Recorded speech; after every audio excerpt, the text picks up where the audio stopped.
ਜੈ ਕਬੀਰ ਧੰਨ ਕਬੀਰ। ਮੇਰੇ ਬਹੁਤ ਹੀ ਸਤਿਕਾਰਯੋਗ ਸਾਥੀਓ, ਮੈਂ ਅੱਜ ਤੁਹਾਡੇ ਨਾਲ ਧੰਨ ਧੰਨ ਸਤਿਗੁਰੂ ਕਬੀਰ ਮਹਾਰਾਜ ਦਾ ਜਿਹੜਾ ਨਿਰਵਾਣ ਦਿਵਸ ਜਿਹੜਾ ਉਹ ਆ ਰਿਹਾ, ਉਹਨੂੰ ਮੁੱਖ ਮੰਦਰ ਭਾਰਗਵ ਨਗਰ ਜਿਹੜਾ ਜਲੰਧਰ, ਉੱਥੇ 22 ਤਰੀਕ ਦਿਨ ਐਤਵਾਰ ਨੂੰ, 22 ਫਰਵਰੀ ਮਤਲਬ ਇਸੇ ਮਹੀਨੇ 22 ਫਰਵਰੀ ਦਿਨ ਐਤਵਾਰ ਨੂੰ ਬਹੁਤ ਹੀ ਧੂਮਧਾਮ ਦੇ ਨਾਲ ਉਹ ਮਨਾਇਆ ਜਾ ਰਿਹਾ।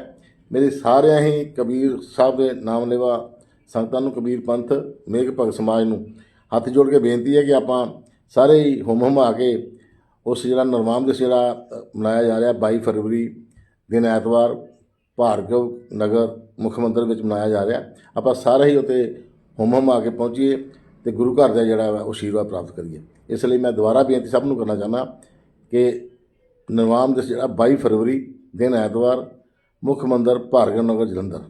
ਜੈ ਕਬੀਰ ਧੰਨ ਕਬੀਰ ਜੀ।